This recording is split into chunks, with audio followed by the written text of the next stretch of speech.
Hey YouTubers, Paul from Wild River Custom Knives and Scrimshaw, and I want to show you a custom skinner. Now this skinning knife, I've produced a number of these, and this knife came about because actually I had a gentleman ask me to make a dedicated skinner for him, and I had to think about it for a while. What would I want in a skinning knife? Because if you've ever had to skin a moose in Alaska, it'll wear you out, and you don't need your knife wearing you out. I mean, you're dealing with a heavy animal, heavy hide, tough hide, and bugs and water, and you don't need a knife that's going to let you down.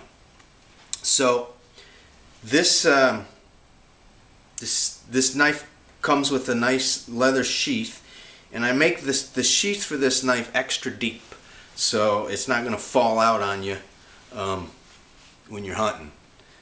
You know, you don't want to lose your knife in the woods. Anyway, orange and black G10 handle.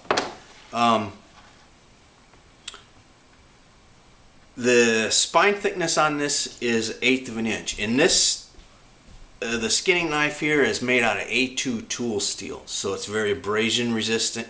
It really holds an edge.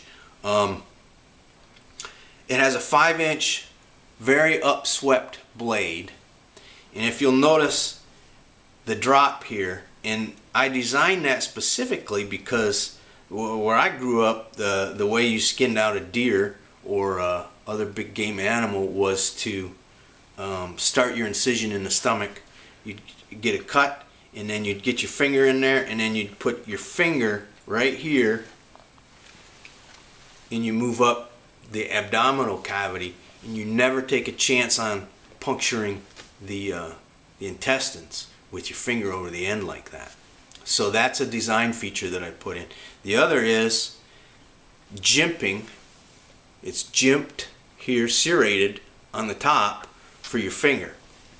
Now if you'll notice, it's a very thin handle, and the reason is because when you're skinning, you're not holding your knife like this.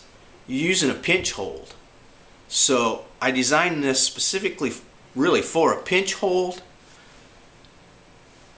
big arc in the blade, so you've got a lot of surface to work with, a lot of edge to work with, and you can skin a moose with this knife without having to resharpen it. I can tell you that for sure. Anyway, this one's listed on my website and on my Facebook page for sale. And right now I'm only doing these in orange and black because there's nothing worse than laying your knife down and not being able to find it. And when you're, like, believe me, when you're skinning a moose in Alaska, it will wear you out, and you got bugs biting you, and you're usually standing in water or wet ground, or it never happens. You never kill a moose on a nice dry flat surface. It's always in some kind of a swampy situation. Anyway, thanks for checking it out. Look me up on the web at www.wildriverscrimshaw.webs.com. You can find me on Instagram at Wild River Scrimshaw, and on Facebook at Wild River Custom Knives and Scrimshaw. Anyway, thanks for checking it out. Adios. God bless. Paul from Alaska.